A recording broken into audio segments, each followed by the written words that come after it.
Hello friends, welcome to this video lecture about cell. तो friends, पिछले lecture में हमने सेल थ्योरी और कंपोनेंट्स ऑफ सेल के बारे में अच्छे से जाना। उम्मीद करता हूँ लेक्चर अच्छे से समझ में आया होगा। आज का जो हमारा लेक्चर है वो प्रोकैरियोटिक एंड यूकैरियोटिक सेल के ऊपर रहेगा, ठीक है।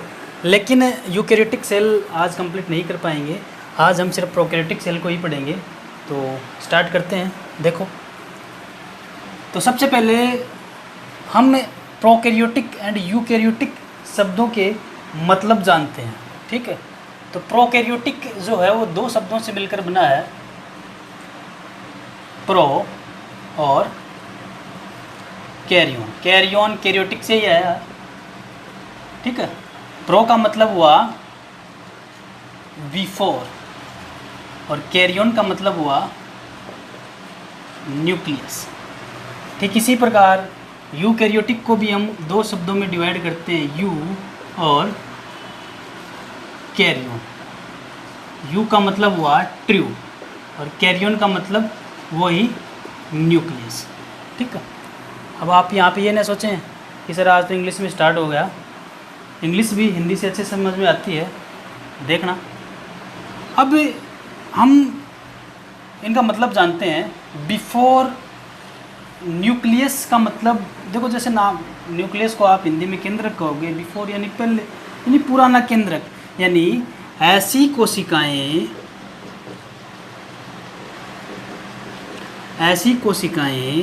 जिनके अंदर या जिनमें जो केंद्रक है, केंद्रक पूर्ण विकसित नहीं हुआ,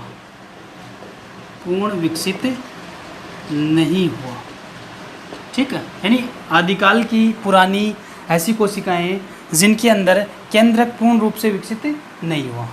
और इधर अगर हम बात करें तो ट्रू न्यूक्लियस का मतलब हुआ कि ऐसी कोशिकाएं जिनमें केंद्रक पूर्ण रूप से विकसित हो चुका है, ठीक है। तो मेरे ख्याल से इन दोनों शब्दों का मतलब समझ में आ गया। अब और अंतर देखते हैं, आगे देखिए।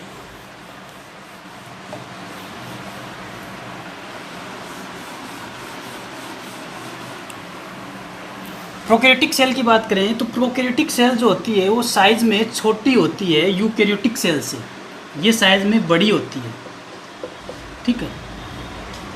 जैसे मैं एक रफली डायग्राम बनाऊं तो ये जैसे मैंने इसको बड़ा कर दिया है, तो ये साइज़ में छोटी होती है और ये साइज़ में बड़ी होती है। यूकैरियोटिक सेल साइज़ में बड़ी होती है। जैसा कि हम पहले पढ़ चुके हैं कि यूकैरियोटिक कोशिका का जो केंद्रक है वो प्रॉपर डेवलप्ड न्यूक्लियस होता है, अर्थात एक ऐसा न्यूक्लियस होता है जो झिल्ली युक्त होता है। ये मान लो मैं यहाँ पे केंद्रक बना रहा हूँ, ये झिल्ली युक्त केंद्रक है, ये केंद्रक है और झिल्ली युक्त केंद्रक है। और केंद्रक के अंदर आपको पता है क्या होता है, केंद्रक के अंदर होता है जेनेटिक मटेरियल, ठीक है। अब बाहर क्या है, बाहर क्या है बताओ? बाहर है ये साइटोप्लाज्म, जिसको आप क्या कहते हो हिंदी में, कोशिका द्रव्य, ठीक।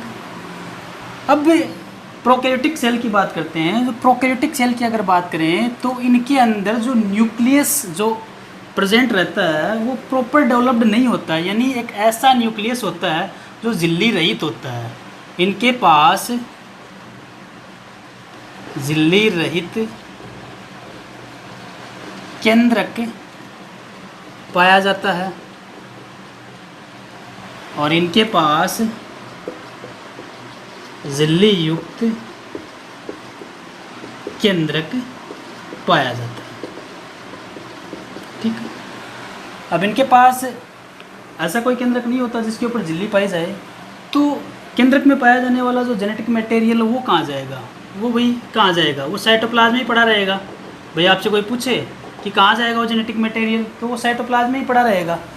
अब साइटोप्लाज्म में पड़ा है तो इस क्षेत्र का अलग से नाम होता है, इस एरिया को एक नाम दिया जाता है जिसका नाम होता है न्यूक्लियोइड। क्या होता है? न्यूक्लियोइड।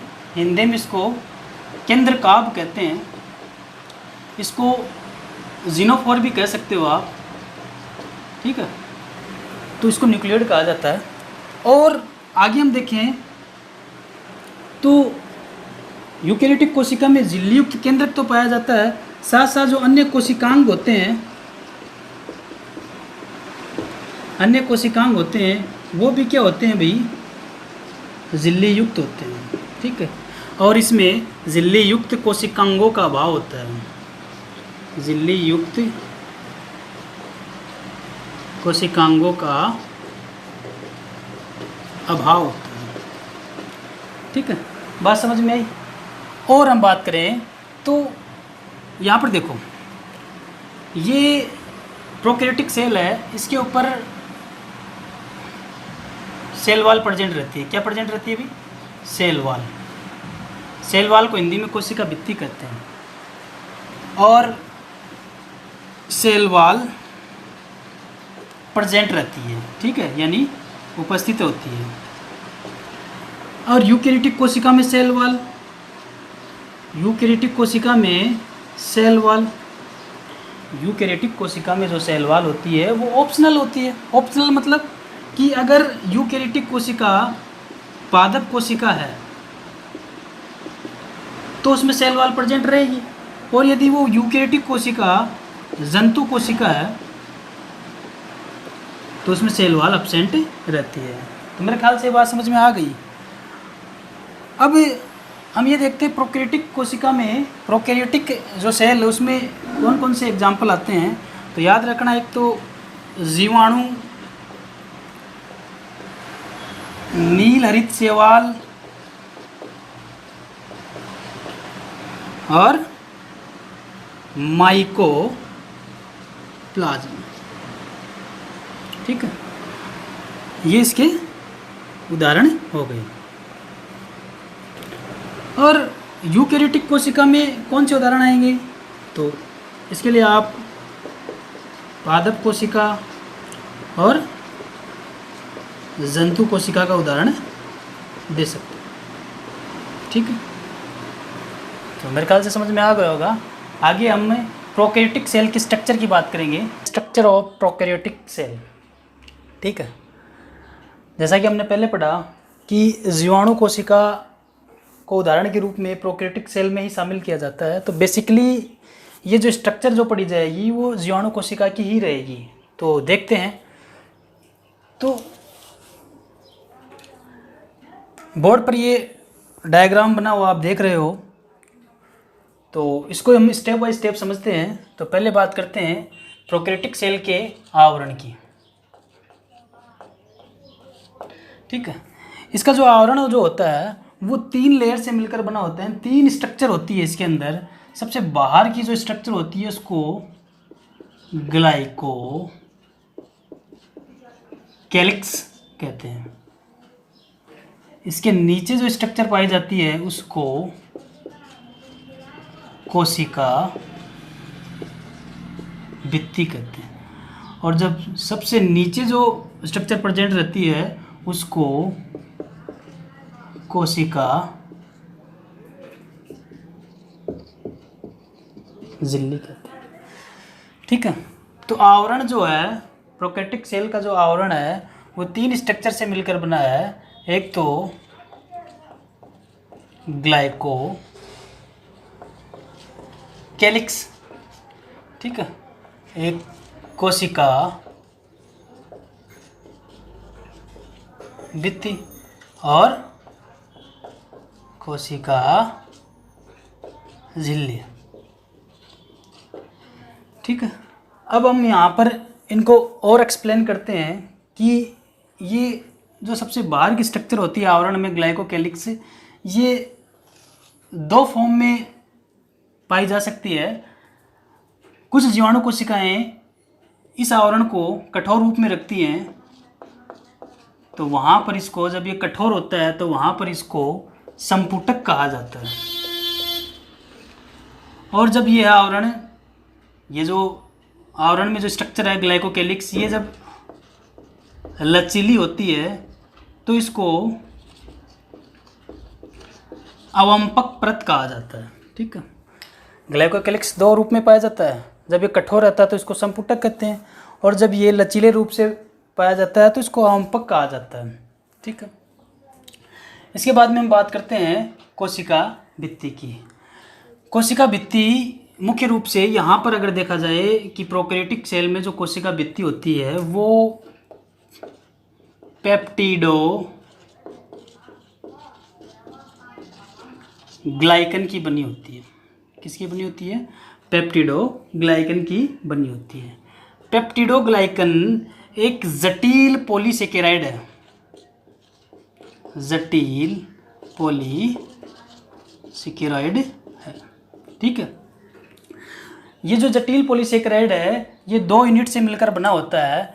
इसकी एक यूनिट होती है NAG और एक यूनिट होती है NAM।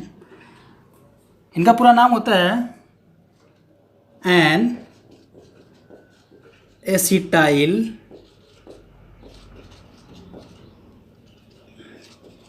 Glucosamine, N acetyl glucosamine. और NAM की फुल फॉर्म होती है एन एसिटाइल म्यूरामिक एसिड। ठीक है। तो ये दोनों यूनिट मिलकर एक पॉलीमर बनाती है। इस पॉलीमर का नाम होता है पेप्टिडोग्लाइकन। तो मेरे ख्याल से बात समझ में आ गई होगी। अब पॉलीमर क्या होते हैं आपने पहले जान लिया होगा केमिस्ट्री के अंदर। तो ये दोनों यूनिट एन एसिटाइल ग्लूकोसामीन और एन एसिटाइल म्यूरामिक एसिड मिलकर पेप्टिडोग्लाइकन का निर्माण करती है। कोशिका भित्ति में हम और आगे देखते हैं। तो कोशिका भित्ति के आधार पर जो बैक्टीरिया है वो 2 प्रकार से पहचाने गए हैं। बैक्टीरिया को 2 प्रकार से रिकॉग्नाइज किया गया है, 2 प्रकार से इनकी पहचान की गई है भाई। एक तो होते हैं ग्राम पॉजिटिव, ग्राम पॉजिटिव, और एक होते हैं ग्राम नेगेटिव। ठीक है। ग्राम पॉजिटिव और ग्राम नेगेटिव क्या है? ये ग्राम स्टेनिंग टेक्निक के आधार पर बैक्टीरिया को बांटने की एक तकनीक है। तो थोड़ा सा मैं बता देता हूँ आपको ग्राम स्टेनिंग टेक्निक क्या होती है। तो देखो हम क्या करते हैं, सबसे पहले एक बैक्टीरिया का ग्रुप लेते हैं। बैक्टीरिया का ग्रुप आइसोलेट कर लेते हैं कहीं से भी, और उस पर क्रिस्टल वॉयलेट डाई डाल देते हैं। क्या डाल देते हैं? क्रिस्टल वॉयलेट डाई डाल देते हैं। जैसे ही उस पर क्रिस्टल वॉयलेट डाई डाल देते हैं तो जो पूरा जो ग्रुप है बैक्टीरिया का वो पर्पल कलर का हो जाएगा। ठीक है। उसके बाद में हम उस पर आयोडीन डालते हैं। आयोडीन लॉक कर देता है कलर को। ठीक है। आयोडीन डालने के बाद उसको अल्कोहल से ट्रीट करते हैं या धो देते हैं बैक्टीरिया के ग्रुप को। तो फिर हम देखते हैं कि वहाँ पर कुछ बैक्टीरिया होते हैं जो पर्पल कलर बनाए रखते हैं। जो पर्पल कलर बनाए रखते हैं उन्हें ग्राम पॉजिटिव कहेंगे, और